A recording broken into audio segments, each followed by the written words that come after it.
如果你想学会用 CapCut 来剪辑出一部完整的影片，但是不知道应该从哪里开始，这支影片就会带你从零到完成。我会一步一步的去示范整个剪辑流程，让你看完影片之后就会自己操作。我是 Grayson， 这频道主要帮助创作者提升流量以及变现能力。如果你是刚开始学习剪辑，这里我准备了一份高效影片剪辑攻略，你可以透过影片下方链接去免费领取。那现在我是打开了 CapCut 了。这个呢就是它的初始界面，这边呢它会展示很多 CapCut 的一些 AI 的功能，在底下会查看到你之前已经建立好的专案。如果说我们要从头开始剪辑的话呢，就要选择这个建立专案。那现在呢我就打开了 CapCut 它的剪辑界面了，整体的界面呢是非常简洁干净的，黑色调的。左边呢就是功能区以及呢素材的导入区。这上面你可以看到有非常多的功能，待会呢我们会一一的介绍。左边呢也会有工具栏菜单，中间呢就是播放器，你可以在这边呢去预览播放你正在剪辑的影片或者是素材。右边呢就是可以调节一些影片的参数以及呢功能的参数。你主要的剪辑区呢是在这下面，你可以加入各种素材，去加入各种图层，去做出各种剪辑。那接下来呢我们就可以去导入素材了。导入素材呢最简单的方式就是选这个加号，然后呢可以选择导入你想要去加入的影片素材，选择它导入，这样呢我就导入了一段素材了。还有一种方式呢就是选择所有你想要去导入的素材，然后呢把它拖动到这边，那你就可以看到呢现在我也导入了这些素材。那如果说你的素材比较多的话，你可以对它进行分类，你可以选择右击，在这边你可以选择新增资料夹，比如说我要专门的影片资料夹，我就可以选择这个资料夹，在右击选择重命名，这样呢我就为这个文件夹去进行重命名了。同样的方式，我可以创建多个文件夹去进行素材的分类，然后就把相关的素材呢拖动到文件夹就可以了。然后想要去找到相关的素材，直接打开文件夹就可以找到相关的素材了。这样呢也是能够去很好管理你的各种素材的。那现在呢我们就能够去把我们的素材去拖动到这个剪辑区里面了，直接拖动。那这边呢我的剪辑区就出现了我的素材了。如果说你是想要去剪辑竖屏的影片的话，你可以选择这个比例，横屏是16:9，竖屏就是9:16，那你就可以看到它就变成竖屏的了，你就可以去变成竖屏的影片，然后可以点击这边去开始预览，这边呢就可以预览我的影片。如果说你在预览素材的时候你觉得比较卡顿，你可以选择这个标志播放品质，默认呢是全画质的。如果说你想顺畅播放的话呢，你可以调节成中画质或者低画质呢都是可以的，它不会影响你导出之后的画质。那接下来呢我就可以开始去对影片进行初剪了。那什么是初剪呢？就是去去除掉影片里面我不需要保留的部分。那通常来说呢，我是会根据音轨的波纹来判断我在影片里面到底有没有说话的，没有说话的部分呢我就可以直接去除掉，这样呢是能够极大的提高我初剪的效率的。那为了能够去更加清晰的看到我的音轨波纹，我首先呢会来到右边，这边有加号还有减号，然后有一个拖动的轴，我可以往右拖，那就可以看到呢我现在这个素材它就变宽了，我可以看到音轨波纹就更加清晰了。如果说我往左移，我就是在缩小这个素材，那为了能够看清呢，通常我都会把这个素材扩大一些，这样就会非常明显的看到什么时候有音轨波纹，什么时候是没有的。然后我还会扩展这个轨道，这一行呢就叫做一个轨道，然后我会把我的滑鼠去放到轨道的这一边，那我的滑鼠呢就会变成这样的标志，然后呢往下移，你就可以看到我这个轨道呢就变宽了，就能够让我更加清晰的看到我的音轨波纹了。那接下来呢我就来教大家怎么去去除掉影片里面你不想要的部分。第一种方式呢就是如果说你开头的时候有一段的部分你是不想要的，比如说从开头一直到这边呢我是没有说话的，所以呢我需要去除掉它，我可以直接这样子往右拖，就可以看到呢左边开场的空白那一段呢就被去除掉了。同样的在结尾的部分呢，你可以看到这一段呢是空白的部分，也是我不需要的，我就可以挪动它的尾巴往前移，那这一部分呢也被去除掉了。所以在头尾的时候呢，你是可以使用这样的方式来去除掉你不需要的部分。那如果说是中间你不需要的部分，怎么去除掉呢？比如说在中间这一块，我是有一段没有说话的，是没有音轨波纹的，我就可以把这个时间轴去移动到这边，然后找到这个分割，点一下，这边呢就创建了一个分割点，再把这个时间轴移动到这边，再选择分割，那这边呢又创建了一个时间点，然后可以选择这个切出来的空白部分，再选择这个垃圾桶标志进行删除，那就可以看到呢，刚才那个部分就没有了。这边要特别注意一下，你可以看到，当我选择删除掉刚才那个部分的时候呢，后面的素材紧接着就跟上了前面的素材。那是因为我开启了这个功能，主资料轨磁铁。开启这个功能之后呢，它就不会留下一个空白，后面的素材会快速的接上前面的素材。假如说我把它关掉，现在是没有开启主轨吸附的，然后我把时间轴移动到这边，再选择分割，这边创建一个分割点，然后把时间轴移动到这个时间点，再选择分割，就可以看到我就分割出了这一段了。再选择这个垃圾桶标志，选择删除，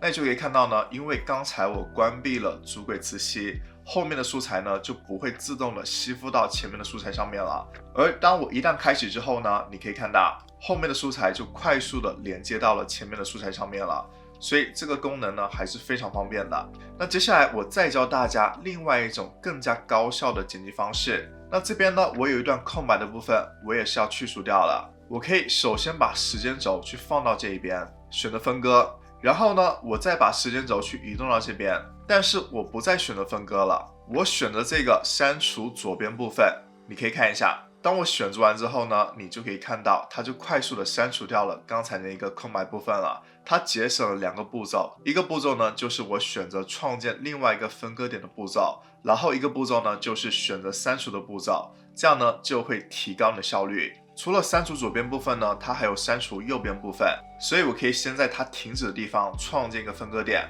在这边呢选择 B， 选择这里创建分割。如果说我选择删除掉右边的部分的话呢，从这一点再到这个截止点，这所有的部分呢都会被删除。所以我可以选择它删除右边部分，那就可以看到刚才右边的那个部分呢就被全部删除掉了。那大家呢就可以按照这样的方式呢去进行删除，不仅去删除掉影片里面空白的部分，你也可以在这边选择播放去预览，然后呢去听一下你在影片里面是否有说错的部分，说错的部分呢也是可以靠这些方式去进行删除的。那在我们进行完初剪之后呢，为了让影片更加好看呢，通常来说我们都会加入 B-roll 影片素材。那 B-roll 影片它的好处呢，就是能够让你影片的层次更加丰富，并且能够更加生动的描述你正在讲解的内容，让观众更容易理解。比如说我在介绍款相机，与其说我只是简单的在镜头面前用语言描述这个相机它的样子、它的形状，更好的方式呢，就是我可以加入 B-roll 素材，去展示真实相机它的样子，这样就会让观众更加生动的看到你在描述的东西。那这边呢，我可以选择加入这个 B-roll 素材，我可以直接拖动。B-roll 素材呢是要放在我的主影片它的上面的。那 CapCut 呢能够让你创建多个轨道，我的主影片是一个轨道，然后我的 B-roll 素材又是一个轨道，而且上面轨道内容呢是会遮盖到下面轨道内容的。你就可以看到呢，这个 B-roll 素材影片就遮盖到了我底下的主影片的内容了。首先呢，我可以调节它出现的时间，这个素材它的长度呢就代表它会出现的时间。如果说我要把它变短的话呢，就直接把它缩短就可以了。那它到这个时间点呢就会消失。在右边呢，你可以调节素材的参数，比如说调节它大小，变大变小呢都是可以的。还有其他，比如说调节它的位置，调节它的旋转，底下呢还有更多参数你是可以选择的。那如果说你看到有的功能呢，它的右边呢是有钻石标志的，那就是意味着你需要去升级到 CapCut Pro 的版本。那你可以透过我影片下方提供链接呢，你可以免费注册 CapCut， 并且呢，它能够让你去获得7天免费的 Pro 版本的使用，你就可以免费的体验 CapCut 里面所有的付费功能啊。而且呢，你可以为这些素材呢去加入动画效果，在这边呢有插入动画，你可以选择进场、退场或者组合动画。那也要记住呢，有的动画呢它是需要你升级到付费版本才能够使用的，有带钻石标志的就是需要你去升级到付费 Pro 的版本才能够使用的，没有钻石标志我们就能够去直接使用。比如说我选择这个划水，就可以看到就会有一个动画效果了。那关于 B-roll 素材有一个非常重要的点，就是你一定要去使用无版权可商用的影片素材。如果说你在你的 YouTube 影片里面使用了受版权保护的素材，那么你的影片就无法获得广告盈利，会收到版权的警告。所以呢，我这里推荐大家我平时使用的这个素材网站，它叫 Artlist。那这个平台呢，有提供非常多的高品质的，可以让你无版权可商用的影片素材。每一个素材呢都是非常高品质的，能够让你的画面呢更加好看。那我会把 Artlist 链接呢放到影片下方，大家可以去查看使用一下。不仅我们可以加入影片，也可以去加入图片，比如说这边我直接拖入一张图片，我也可以调整它出现的时间，以及呢调整它大小。还有一种方式调节大小呢，就是可以把你的滑鼠去放到它4个角里面的其中一个角。当你滑鼠变成这个样子的时候呢，你就可以拖动它去调整它的大小，然后可以挪动它的位置，并且这边有个能够让你打开旋转的功能，你可以拖动它去进行旋转。右边也是可以调节一些参数的，也可以呢插入动画，在这边呢可以选择你想要的动画，比如说这个，就可以看到呢有个这样的动画效果。接下来呢，我们可以选择去加入文本，来到左边选择文字选项。如果说你想选择最基本的文字，你就可以选这个预设文字，点击这个加号，在这边呢就有个文字效果，我可以选择去改变它颜色，变成红色。那底下呢也有一些预设的样式，你可以选择，比如说这个，它就变成这样的样式了，或者变成这样的，都是可以的。然后你可以双击去修改里面的文字信息，然后也能够像刚才调节图片大小的方式，把你滑鼠移动到4个角的其中一角，然后缩小，以及呢挪动它的位置。这边也能够控制它出现的区域，可以和这个素材平齐。在底下呢，你还可以调节更多属性。这个文字呢也是能够去插入动画的。比如说这个逐字显影，就可以看到呢有个这样的效果。那如果说你想有更加风格化的文字呢，你可以来到这边选择文字特效，这边呢会有更多风格化的文字你可以选择，比如说选这个文字效果，然后也是一样双击去修改文字，这样呢你就会得到一个这样风格的文字了。在左边你可以找到不同的分类。还有呢就是文字范本，那文字范本呢它是会有带有动画效果的。当你把滑鼠移动到这上面的时候呢，你就可以预览这整个效果。比如说我选了这个文字范本，然后双击修改文字信息，可以调节字形大小，来看一下整个效果，就可以看到呢有一个这样的文字效果了。你也可以去根据不同的分类来找到你想要的效果。接着再看一下贴图，贴图呢就是有这些动画效果的一些小元素，比如说这个倒计时的元素，直接拖动。那这边呢就会出现倒计时的元素了，也可以调整它的大小，挪动它的位置。很多人经常用的呢就是点赞订阅的这个小动画，你可以直接搜索点赞订阅，然后呢比如说找到这个动画拖下来，但是呢它是没有办法去改变里面的文字信息的，这已经是固定好的。你可以调整它大小，挪动它的位置，这样呢你就会得到一个点赞订阅动画了。这底下呢有具体的分类，你也是可以选择的。还有呢，就是你可以找到形状，在这边呢，你可以找到一些基本的形状，可以加入到你画面里面。在 CapCut 里面呢，也有很多特效，你是能够加入到你画面里面的。比如说我选这个光源特效，然后呢，找到一个我想要的样子，比如说这个胶片漏光，我直接拖动，那这边你可以看到呢，直接在我画面里面加入一个特效，可以来看一下，就是有一个这样的感觉。或者说在我影片开场的时候呢，我想有一个开场的效果的话，比如说我可以选这个弧形开幕，可以看一下效果，就可以看到有一个这样的开幕的效果了，就会增强你影片的丰富性。那接着呢就是转场，转场呢就是衔接两个画面之间的一个过渡的效果。那这边呢我有2个素材，假如说我没有一个转场的话呢，可以看一下这2个素材是如何过渡的，就是一个非常直接的切换。那如果说我为了让影片更加唯美的话呢，我是能够加入转场效果的，我就可以来到这边选择转场，在左边呢会有不同的分类，或者说我直接把滑鼠去放到这个上面，先去预览一下这个效果到底是怎么样的。比如说这个瞬间移动，移动到这2个素材的之间，那现在呢2个素材之间呢就有一个转场的效果了，可以来看一下。就可以看到呢，刚才就是一个瞬间移动的转场效果。那你可能会觉得这个转场好像比较慢，怎么去调节它速度呢？你可以把滑鼠去放到它左右两端的其中一端，只要你的滑鼠它变成了这样的标志，你就可以往内移，让它变短。它变短就意味着它的速度是更快的。可以看一下，就可以看到刚才那个转场速度呢就更加快了。如果说你想让它变慢呢，就是反向操作，把它变宽，那它呢就会更加慢的速度去进行转场了。那使用 CapCut 有一个非常好用的功能呢，就是它能够让你快速的去生成字幕，能够帮助我们节省非常多的时间。那它会自动的侦测到你在影片里面说了什么语言，比如说它侦测到了我在影片里面说的是中文，然后如果说你想去创建双语字幕的话呢，你可以让它去创建双语字幕。比如说除了中文之外呢，你还想在你字幕里面去加入英文也是可以的。还有呢，你可以选择是否要亮显关键字，加入 AI 的表情符号，或者是识别填充词，你都是可以选择的。那这个功能呢，是需要你升级到 CapCut 的 Pro 版本才能够使用的。那你可以透过我影片下方提供链接呢，你可以获得7天的免费 Pro 版本的使用，你可以去尝试一下这个功能。那这边你可以看到呢，现在 CapCut 呢就快速的帮助我去生成了双语字幕了。然后字幕呢是能够调节的，比如说你想要去调节它里面的信息，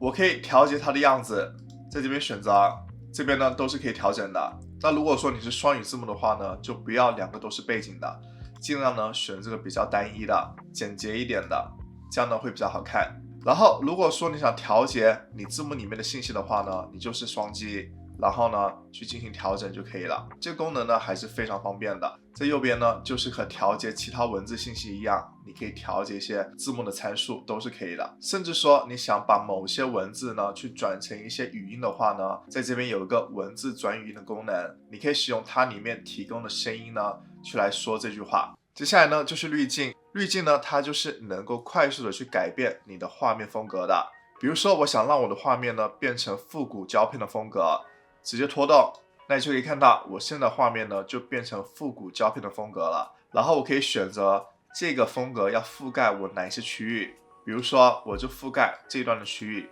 那这一段的素材呢就变成都是这样的风格了。在右边呢你是可以调节这个风格的强度的，在左边也是会有不同的滤镜分类，你是可以选择的。那假如说你不喜欢这种非常强烈的滤镜风格，你想要自己简单的调一下你本身画面的颜色的话，你可以选择调整选项，然后呢再选择自定调整。这里呢就会建立一个图层，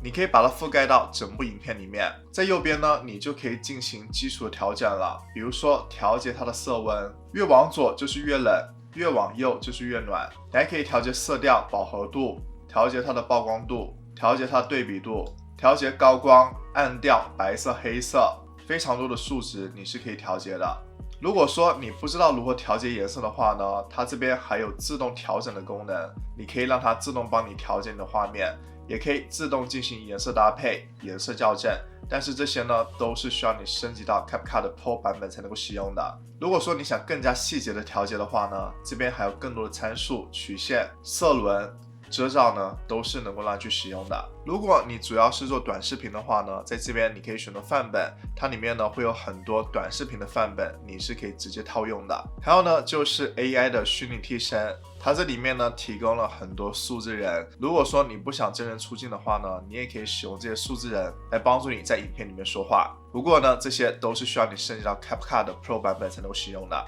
那在 CapCut 里面呢，它是会有提供音乐的，但是我想特别的告诉大家一定要注意，如果说你用 CapCut 里面的音乐在你的 YouTube 影片里面，那么是非常危险的，非常有可能你的影片是收到版权警告的，你的影片是无法获得广告收入的。所以大家一定要注意，避免使用 CapCut 里面它的音乐。那你现在肯定有疑问，那这里面的音乐我用不了，我应该使用哪里的音乐呢？那我还是会推荐你去使用阿丽丝的平台，它这里面呢有超过4万首的无版权可商用的高品质的音乐，你只要订阅了这个平台呢，这里面所有的音乐都是能够让你去使用的，而且呢能够去保证你可以安全的去获得 YouTube 的广告收入。那这里呢我导入了一段阿丽丝里面的音乐，我可以直接拖下来。那这边呢我就加入一段音乐了，首先我可以裁切它去符合我的影片长度。那如果说我要去调节音乐的音量的话呢，在右边可以调节音乐的音量，然后还有个淡入淡出的效果。淡入呢，就是让音乐缓缓的进入到本身正常的音量；淡出呢，就是让音乐慢慢的消失。底下呢还有一些高级的功能去调节整体的音质。在你剪辑好影片之后呢，就可以选择导出了，可以选择右上角这个导出，你可以更改文件的名称，然后导出的位置。这边你可以选择解析度，最高可以达到 4K， 调节一些导出的参数，比如说位元率、编解码器比例、画面速率等等。我建议大家呢，就按照它提供的这些参数就可以了。接着呢，你就可以选导出了。很多人学会了剪辑之后，就会发现一件事：影片流程顺了，但是画面还是不够有质感。真正能够拉开差距的，其实不是剪辑技巧，而是素材品质。如果你想知道我平时常用的无版权可商用高品质的素材网站，你可以去看这期影片，它会帮助你快速提升影片画质。你可以现在就点击观看。